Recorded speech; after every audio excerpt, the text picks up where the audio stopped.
Hey, I'm Rabbi Michael Azose. Stay tuned for TAPED with Rabbi Doug. We're gonna see Rabbi Doug. We're gonna see Rabbi Doug. We're gonna see Rabbi Doug on your TV tonight. But Daddy, I want to watch Monday Night Football. Forget about Monday Night Football. There's no other thing we're going to watch on Monday but Rabbi Doug. Yeah, Rabbi Doug on TV tonight. We're gonna see Rabbi Doug. Oh, everybody talk about Doug. Shalom and welcome to Taped with Rabbi Doug. We are here in Evanston, Illinois today, and I'm here with Rabbi Michael Azose. Baruch haba. Welcome to Chicago and welcome back to your home. Baruch Hanimsa, it's good to see you. Or shall I say your former home, because your home is really Israel and that's where you're living right now. Exactly. Rabbi Azose is, not only was he my teacher when I was in high school, but he's a dear friend. He's been on our show before, as a matter of fact, with the chief Sephardic rabbi of Israel. He was on the show, and he just came out with his very first book, and he's in Chicago visiting, and I said, I have to have you on the show. Quest for Survival, a historical novel set during World War II by Michael Azose. Rabbi Azose, so first of all, I want to talk about you. Your family is from the Seattle area. The Azose family is famous in the Seattle area because of the large Sephardic community, which your family was integrally involved in building in the Seattle area. Were you born in Chicago, or did your parents come to Chicago? How did you get to Chicago originally, and how did your family get here? Okay, first of all, yes, I was born in Seattle. We are part of the Sephardic Turkish community in Seattle, which there are a lot of Turks who have come from Turkey in the 1920s, and the community grew.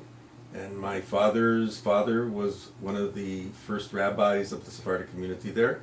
My mother's father took over from my father's father as the rabbi of the community. His name was Rabbi Maimon, and his son took over from him when he passed on. And it's a community that is well known in the Sephardic communities of the world, not only in the Sephardic communities, but as well as the Ashkenazi communities, because they, my uncle, Rabbi Solomon Maimon, who is still living, by the way, he's going to have his 99th birthday in Seattle soon, and there will be a family reunion of the Maimon family in Seattle this coming year. So I left when I was not quite 15, almost 15, and went to Telz Yeshiva in Wickliffe, Ohio, where I learned Yiddish.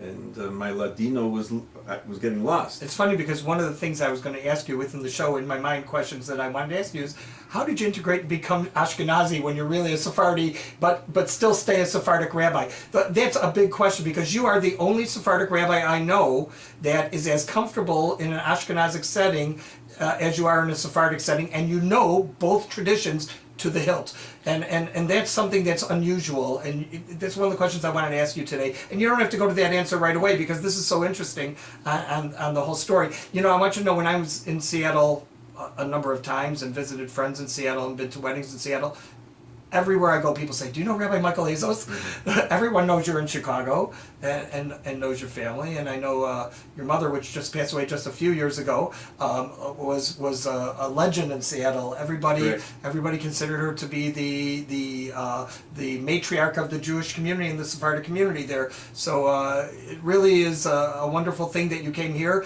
and spread the word. You founded the first Sephardic Jewish day school here in the Chicago area, rabbi of the Sephardic congregation here in Evanston on the border of West Rogers Park in Chicago. You know, what you've done in teaching. I know you went to HTC, to Hebrew Theological College, and you taught there then, and you taught at Ida Crown Jewish Academy when I was a student there, and you've taught a number of other places, and you really have been really universal in your involvement in the Jewish community, even being president of the Chicago Rabbinical Council at one time. So tell me about the family and how your family moved to Chicago. What was the reason, and how did it all happen? And what was Sephardic life like in Chicago at the time you moved here? Because you're only a couple of years older than me, a few years older than me, and to me, I really didn't understand Sephardic life until I was a little bit older than you were when you came here. if I recall, you used to come to our synagogue I on did. Friday nights. I did. I used to come visit here on us. Friday nights. I absolutely did because I love davening with Sephardim. And at the time when I didn't have pulpit responsibilities on Friday nights, it was a wonderful change of We loved having atmosphere. Thank you. Thank you. Yes, I was in the Yeshivat Tells of Wycliffe, Ohio for quite a few years, maybe 4, and I stayed there 1 year after high school because I wanted to really get a solid foundation, which I did. It was a very good year for me in terms of learning Talmud and Torah, etc. And but I decided that I wanted to go to college. My uncle, Rabbi Myman, suggested that I go to the Hebrew Theological College in Skokie, where they would allow me to go to college, which I did. And I went to Roosevelt University and I went to the Jewish University of America for an AA, and then for a BS degree in psychology, I went to Roosevelt University. Both my parents graduated from Roosevelt. Oh, okay. Well, we have something in common, your parents and I. And you and I, because you're a rabbi also, like I am. So while I was at the yeshiva in Skokie, I graduated, got smicha. A few of us who were classmates decided to go to Albany Park. We rented a house, 3 of us, and we stayed in that house. And I was asked by Rabbi Soloveitchik, who became the Rosh Yeshiva of Skokie Yeshiva, to teach the Mechina class. Rabbi Aaron Soloveitchik. Rabbi Aaron Soloveitchik, to teach the Mechina class, which I did, and I enjoyed it. My uncle Rabbi Myman came into town and was helping this very, very famous rabbi who's in Lakewood, who was from Lakewood Yeshiva, Talmid of Rav Aaron Cutler, who was a well-known posek by the name of Rabbi Abadi, Yitzchak Abadi, and he was helping him start a kollel in Israel. And he came to collect money here, and he said, "Do you know the Sephardic community in Chicago?" And I said, "I really don't, but I know one fellow by the name of Dr. Sal Hassan, and Hassan they call him in English, and I'll call him up and see if we can get together with some of the people there." So they had synagogues. They used synagogues and the basements of synagogues and the vestry rooms of synagogues for their minyanim that they had on the high holidays. They used to have a big synagogue on the west side, but after a while that was gone, and they just used to meet for meetings and get-togethers, and sometimes they had Torah studies, things like that. But they didn't have a place of their own. But they were building this place as I contacted Dr. Salt Hassan and said to him, "My uncle's in town, we'd like to come and visit and talk to the community." So we went there, and my uncle made a few bucks, not too much. I think he was disappointed. I was more disappointed than him. He said, "No, it's all right, it's wonderful, you know, he's a very cool guy," and he just accepted whatever they gave him. But I got a call from Dr. Hassan and said, "You're Sephardic, yes, and you're from the Turkish community, yes, and you speak a little Ladino, yes. We would like to hire you as our rabbi." And I said, "I have to think about that." So I went back to Rabbi Soloveitchik, and I said to him, "Rabbi Soloveitchik, they want me to be a rabbi in their Sephardic congregation, but I understand from a friend of mine who came here for the new building in Evanston that they barely had a mechitza, the partition between the men and the women, and there were no Shomrei Shabbat." So I told Rabbi Soloveitchik, I was born, went to day school in Seattle, went from there to Yeshivat Tells, which is what we call a Haredi yeshiva, and Ultra-Orthodox. Ultra-Orthodox, right? Black hat, however Exactly. you refer to it. That's right. I had to have a black hat when I was praying there. I learned Yiddish there, and this is very difficult for me to come to a place where I understand there's only one Shomer Shabbat, meaning one Sabbath observer. That one Sabbath observer is an Ashkenazi married to a Sephardic woman. That's all they have, and their mechitza is low, and I don't think I should take it. He says, "What do you mean you shouldn't take it?" He was determined that I should take it. He said, "Not only should you take it, you must take it. You must help the Sephardim." So what do I do about the mechitza? He says, "I trust you, Rabbi Azose. I'm sure that you're going to be able to raise the mechitza up. You're going to raise that partition. In time, it'll go. In time. It'll take time, but you'll do it." So, Baruch Hashem, we were very successful. I mean, not everybody became religious, especially overnight. That took time. but we did make a lot of people more observant, and people started moving into the area on Yom Kippur, on Yom HaKippurim. The people would come in their cars. Everybody would come in their cars. It was something new to me. I just didn't have any idea about this kind of a community. But we had people moving into the area. There are people here praying today who were some here of at those the people, and they used to drive here, but now they moved into the area and they walk here on Shabbat. So that made me very happy, and then we were very successful, and blessed be God, we were able to do a lot of kiruv work. As you said, we founded the first Sephardic Hebrew Day School, the Saul and Tilly Hassan Sephardic Hebrew Day School, and we accomplished quite a bit. And that's how I came to Chicago, because I came to the Hebrew Theological College, the Beit HaMidrash LeTorah. Wonderful story. Wonderful story. So tell me, for example, the Persian congregation used to be known as Iran Hebrew in Skokie. How long after you were here did a Sephardic community grow to the point of being able to support a synagogue in Skokie? They were here before us. They were here before you? They were here before us. I did not know that. So Rabbi Weiss, Weiss was the rabbi there before I even became the rabbi here. so there was a Sephardic congregation in Skokie before Yes. there was one in West Rogers That's Park. correct. That's That's correct. so interesting. How many years would you say were in between? I think they were here many years, many years before we started the congregation here, the building here. They, 1909, I believe, or 1903. I'm not sure. There's a doubt as to when the beginning of this community came together. This community was actually made up of 3 different types of Jews who had something in common. And that was Spanish. The former Moranos, like the Spanish Portuguese, Right. and the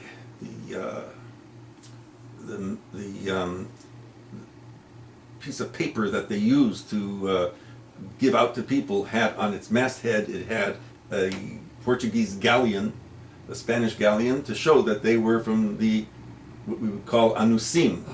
So they, who spoke Spanish, Moroccan Spanish-speaking people, and the Ottoman Empire-speaking people, those that came from Turkey, Bulgaria, the former Yugoslavia.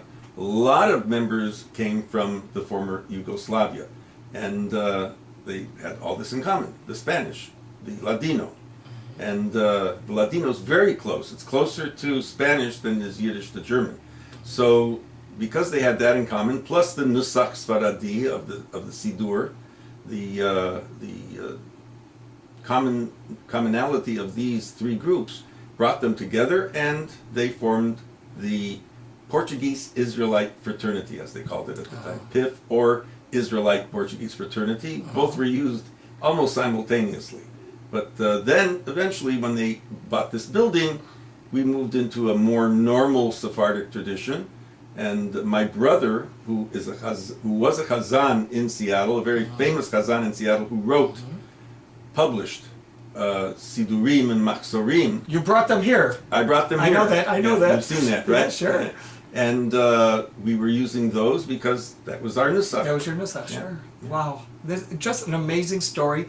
And now the Sephardic community in Chicago, with the addition of Israelis who've come to Chicago for business or other reasons that are Sephardi, it's just exploded. There's a second Sephardic synagogue in the community, and there's kollel, all-day learning from Jews, learning Torah for a living, or at least for a partial day. Going on with Sephardic kollel, it's an amazing thing. You must take great pride in that. Yes. What you don't know is that we helped start the other Sephardic congregation. It wasn't Rabbi Raka who started it. It was Rabbi Abadi, not the same Rabbi Abadi. This is Rabbi Eli Abadi, who is now the rabbi of the Safra Synagogue in Manhattan. And this Rabbi Abadi came to us, and he was a beautiful chazan, and he knew makam, and he would teach makam. I don't know if you know what makam is. It's the Arabic mode of music that Sephardim utilize, and there are so many different makamot that our chazan, Cantor Shemer, is capable of telling you, maybe 50, 60 different makamot. They used to have the experts who were chazanim in Israel sing a different makam for every Shabbat. And he could do that, and that's what he did. And Rabbi Eliabadi came here, and he had an oud, and he would teach the different makamot here. He decided, because he lived so far away from our synagogue, that he would like to start a minyan of the Sephardim, and there were quite a few of them. It was on Devon Avenue. And actually, he started off not on Devon Avenue. He started off in one of the synagogues on California. Oh, right. Anshe Mutala in the Beit Midrash for a short time. That's correct. Right. And he started it there. I remember. And we gave him a Sefer Torah, we gave him Talitot, we gave him Sidurim, and it was almost like an extension of our synagogue for the people that live so far away, they didn't have to come here. And when Rabbi Abadi, who was also, he came here because he was going to medical school here, was offered a job in New York. And he said, I can't because I'm in the middle of medical school. He said, don't worry. The person who was very wealthy told him, come, I'll take care of that. And he got him a place in the medical school in Brooklyn, which is called Manhattan Medical School. So he went there, and but he started it, and then Rabbi Raka took it over. Senior, Dr. Raka? No. Or the current Rabbi Raka? Current Rabbi Raka took it over, and that was when they moved. They were on that's Devon. when they moved, and they went to Devon, and now, of course, they're on Tui. They took over the old Yeshurun synagogue, and it's a beautiful synagogue, one of the most beautiful synagogues in the Chicagoland area. Rabbi Raka is a very special person. He's one of the Dayanim, one of the judges on the Jewish court of the Chicago Rabbinical Council. Exactly that, and he was a Talmid of Rabbi Ovadia Yosef, and his son, Rabbi Yitzchak Yosef, where he learned. He introduced me to Rabbi Yitzchak Yosef, and so I became friendly with Rabbi Yitzchak Yosef, who was presently the chief rabbi of Israel. And I have a picture of walking down the aisle with Rabbi Ovadia Yosef and Rabbi Yitzchak Yosef in back of us. And when he was a young boy, and the two of us I had a bracha under the chuppah, and what's interesting is I showed this to Rabbi Yitzchak Yosef. This is for me, and I really didn't want to give it to him. And at the time, Rabbi Abramson, who is the executive, who is the menahel of the manager of the Jewish court. Of the Jewish court, he was with me, and he says, "You didn't want to give that to him." I said, "What can I do? You wanted it." He says, "No, I'll get it for you." He came with me into his office, and he got the picture back, and he went to the secretaries and took the picture and made copies, color copies. And we asked the secretaries who made the copies for us, do you know who that is in the middle? Well, we know that's Rabbi Ovadia Yosef, and yeah, that's you. Who is that? That's Rabbi Yitzchak Yosef when he was younger. So they loved that picture. But at any rate, they couldn't believe it. But Rabbi Yitzchak Yosef is a very, very special person. You know, he gets into controversies every once in a while, but that's the nature of leadership. It's the nature of leadership. Right. Very, very nice. Well, I want to talk about your book for a few minutes. Sure. You were not a novel author before this book. This is your first. But no, I have written other books. But not novels. Not novels. Not novels. Not right. novels. That's why I said novel author.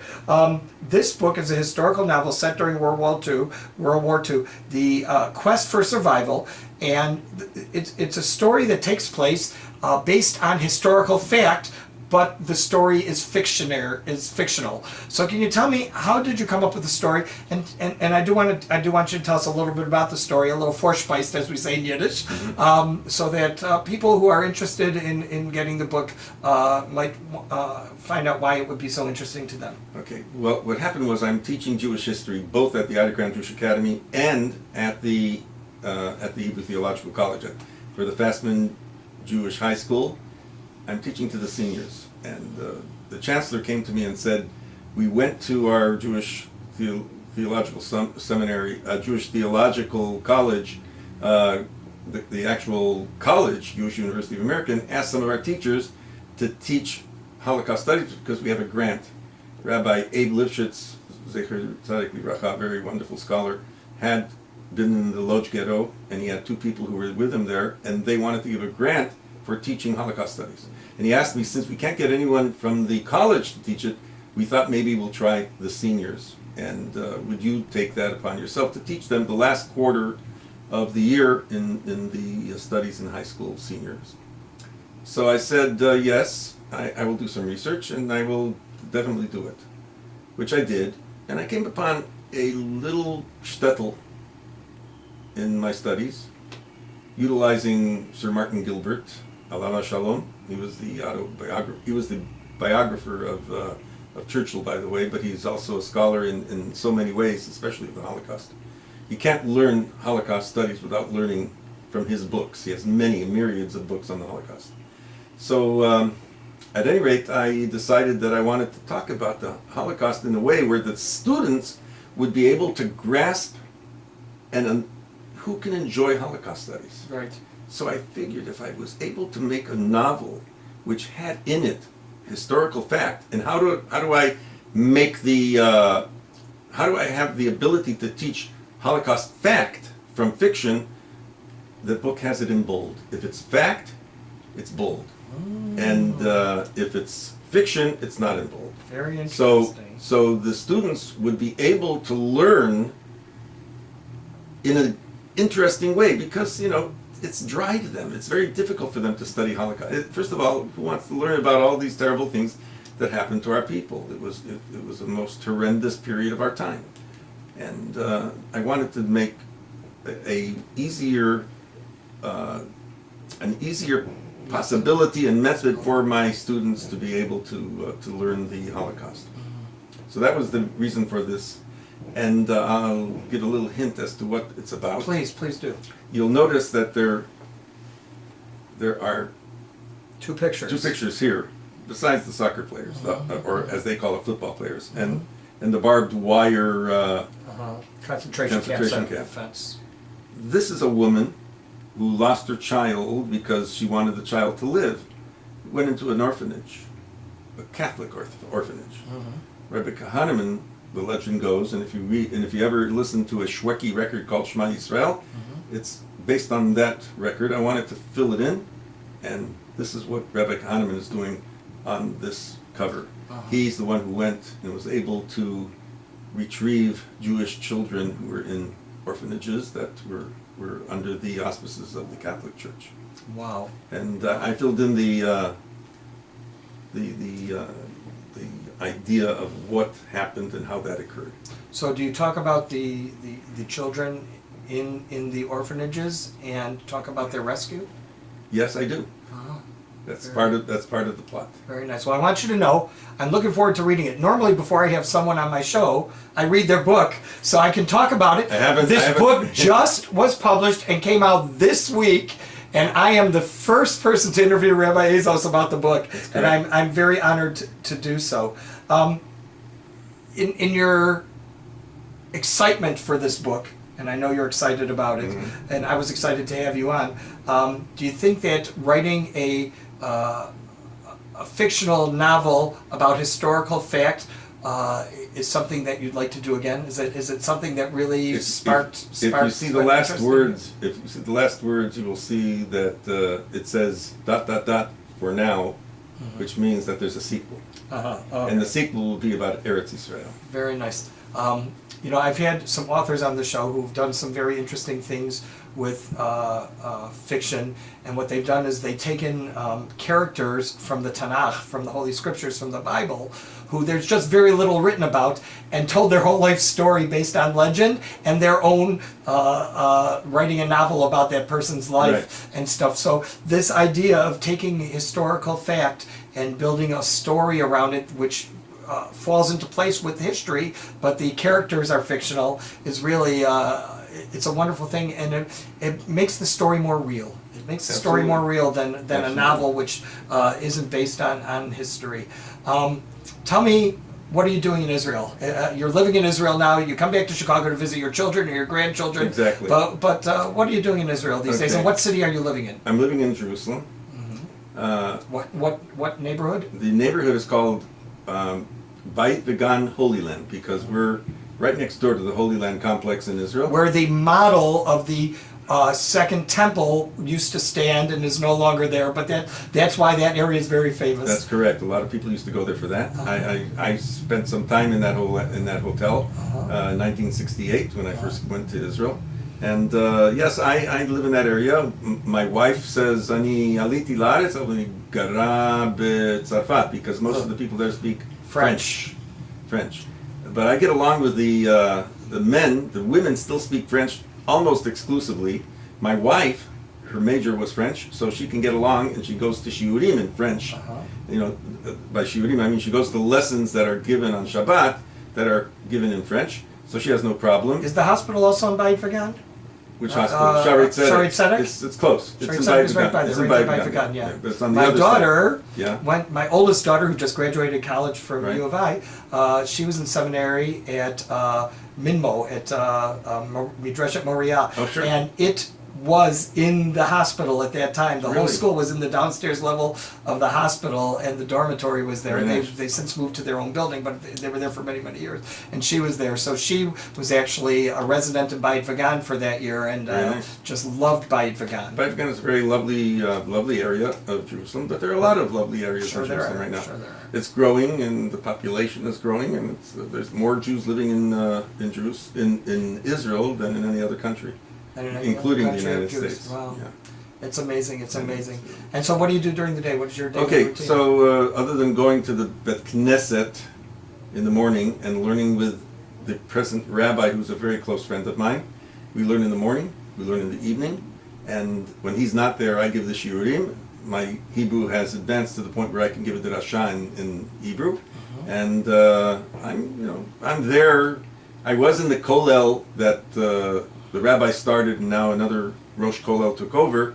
He's busy. He started another kollel in another place, and I'm helping him with that as well. But the point is, I'm continuous. Semi-retired, learning a lot. It's amazing. You have the opportunity to learn and learn more. And there's other rabbis in the synagogue who give dirashot, and I learn from them a lot. My rabbi is maleh v'gadush, as we say in Hebrew, which means he is so well versed in so many things. It's a pleasure to learn with him and to learn from him. He's much younger than I am, but he's a student of Porat Yosef, the very famous Sephardic yeshiva in the Old City. And I just love the man, and we learn together so well. Wonderful. Well, I want to thank you so much for being on the show. I have about 50 more questions. Rabbi Michael Azose, formerly of the Sephardic congregation in Chicago, now of Jerusalem, Israel, here in Chicago. Much success with your book, Quest for Survival, a historical novel set during World War II. And I just want to thank you for being on the show. Pleasure. Remember, if you want to send Rabbi Azose an email or me, you can email us at info@tvrabbi.com, and I'll forward it to him, and I know he'll get back to you. If you want to check out our website, www.tvrabbi.com, you can not only see this show, but former shows on the web. Hope to see you all next time, right here on Taped with Rabbi Doug. Shalom, everyone, and thank you again. Thank you. Shalom, shalom. Shalom, shalom. And I'm talking about Rabbi Doug. Talking about Rabbi Doug. Talking about Rabbi Doug on your TV show. Well, he's the rabbi for me. Anytime you need, you're gonna get married or you're gonna die. Gonna see Rabbi Doug. Gonna see Rabbi Doug. Gonna see Rabbi Doug. Gonna see Rabbi Doug on the TV tonight. To find out more about Taped with Rabbi Doug, go to www.tvrabbi.com. Gonna see Rabbi Doug. Gonna see Rabbi Doug. Gonna see Rabbi Doug on the TV tonight. This has been a Taped with Rabbi Doug production.